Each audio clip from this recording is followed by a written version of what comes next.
மாண்புமிகு பேரவைத் தலைவர் அவர்களே, காவிரி விவகாரத்தில் எதிர்கட்சி சில விவரங்களை கேட்டிருக்கிறாங்க. காவிரி நமக்கு உயிர் ஆதாரம், நம்மளோட உணர்வு ரீதியான ஒன்று. அதனால் அதை வச்சு அரசியல் பண்ணுற எண்ணம் துளி கூட நம்ம அரசுக்கு இல்லை.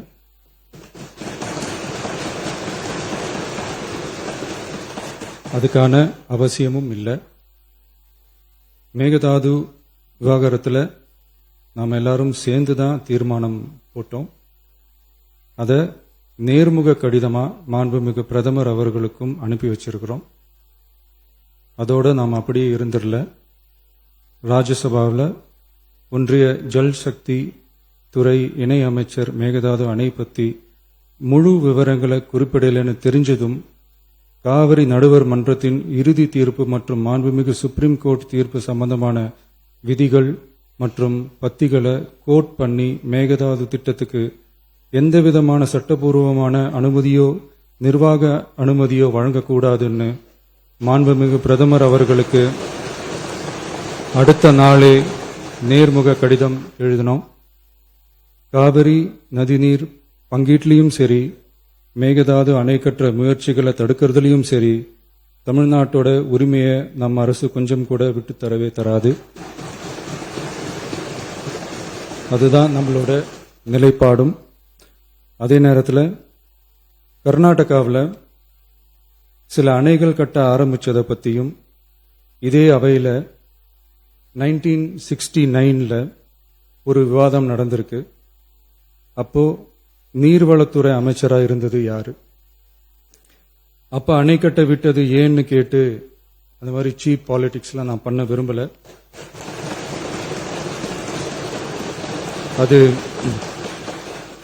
அது நம்ம நோக்கமும் இல்லை. ஏன்னா காவிரி விவகாரத்தை ரொம்ப கவனமா கையாளணும். எந்த கட்சி ஆளுகிறது, எந்த கட்சிக்கு பெருமை, யாருக்கு பெருமைன்னெலாம் பார்க்கக்கூடாது. இது தமிழக மக்களுடைய பிரச்சனை அப்படின்னு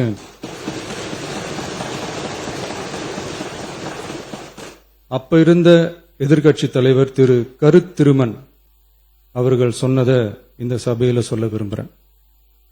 காவிரி பிரச்சனையில சம்பந்தப்பட்ட 2 மாநிலங்களும் ஒன்றிய அரசும் உட்கார்ந்து முடிவெடுக்கணும்னு 1969 இந்த சபையில் பேசியிருக்கிறாங்க.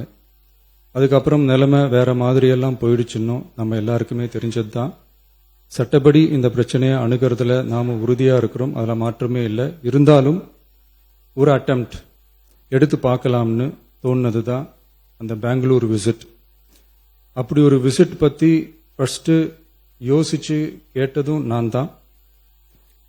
நாம பெங்களூர் போக நினைச்சதை பத்தி பல ஒப்பீனியன்ஸ் வந்துச்சு.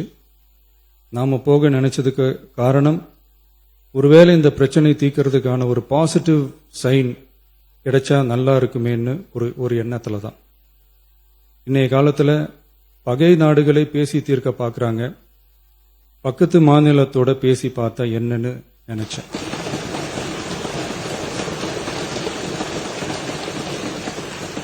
அதனாலதான் அப்படி ஒரு அட்டெம்ப்ட் எடுக்க நான் ட்ரை பண்ணோம். ஒருவேளை அந்த அட்டெம்ப்ட்ல ஒரு அவமானம் நேர்ந்தா என்ன செய்யன்னு சில பேர் கேட்டாங்க.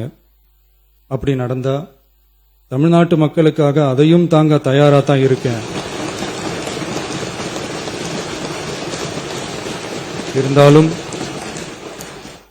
இருந்தாலும் நம்ம மேல அன்பு காட்டின அத்தனை பேருக்கும் என்னோட நன்றிகள். இந்த காவிரி விவகாரம் பத்தி மாண்புமிகு நீர்வளத்துறை அமைச்சர் அவர்கள் உரிய விளக்கம் அளிப்பார். அதே மாதிரி காவிரி பிரச்சனையால பாதிக்கப்பட்ட விவசாயிகளுக்கான அந்த இன்சூரன்ஸ் பிரீமியம் அரசே கட்டுறதை பத்தி கேட்டிருந்தாங்க. அதுக்கான விரிவான பதிலை மாண்புமிகு விவசாய அமைச்சர் அவர்கள் தருவார். அப்புறம் இந்த குறுவை சாகுபடிக்கு அந்த நிவாரண தொகுப்பு பத்தி எதிர்கட்சியிலிருந்து கேட்டிருந்தாங்க. அந்த குறுவை சாகுபடிக்கு அந்த நிவாரணம் ஏற்கனவே கொடுத்தாச்சு, வழங்கியாச்சு. இது அரசியலே நாங்க தான் அப்படின்னு சொல்லிக்கிறவங்களுக்கு இது எப்படி தெரியாம போச்சுன்னு எனக்கு தெரியல.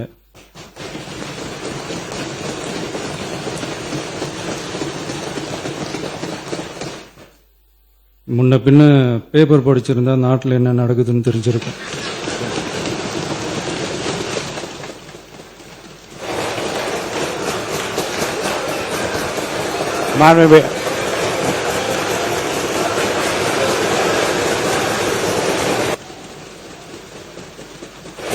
மாண்புமிகு எதிர்க்கட்சி தலைவர் சுருக்கமாக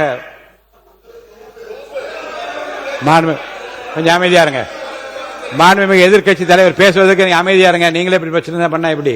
அமைதியா இருங்க, அவங்க பேசணும் சுருக்கமாக. பேரவைத் தலைவர் அவர்களே, ஸ்பெஷல் பேக்கேஜ்னா நீங்க கொடுத்தது 134 கோடி கொடுத்தீங்க. அது அனைத்து அரசுலயும் கொடுக்கறக்கூடிய ஸ்பெஷல் பேக்கேஜ் தான். இப்ப வறட்சி நிவாரண நிதி அவங்க கேட்கறாங்க. இது ரெண்டுத்துக்கும் வித்தியாசம் தெரிஞ்சுக்க வேண்டும். இது வெறும் காலைல பேப்பர் படிச்சா மட்டும் பத்தாது. அங்க அனைத்து கட்சி கூட்டத்தை கூட்டி அனைத்து விவசாயிகளோடையும் போய் கலந்து பேசி அவங்களுடைய கோரிக்கைகள் என்னன்னு நீங்க தயவு செய்து கேட்டுக்கொள்ள வேண்டும்.